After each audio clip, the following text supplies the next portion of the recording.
Hello, TestBash UK 2023 attendees. I'm Phil Wells. From 2018 to 2022, I was a senior software engineer in test at the New York Times. No, I didn't just play Sudoku all day, but I did play a critical role in testing and delivering software. I'm thrilled to be traveling to Liverpool, a vibrant city with an incredible history. I can't wait to share insights from my decade-long experience in the software quality realm. Did you know that WebDriver, a web crawling technology, was central to a Pulitzer Prize-winning project in 2021?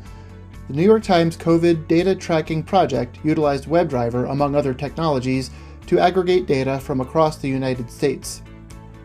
In my talk, WebDriver for Journalists, we'll dive deep into the role of WebDriver and how it's not just useful in journalism, but in software testing and beyond.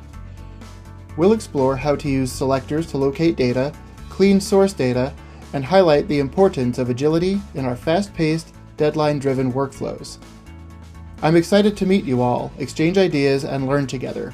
So, grab your coffee and join me at TestBash UK 2023. Let's take our testing skills to the next level.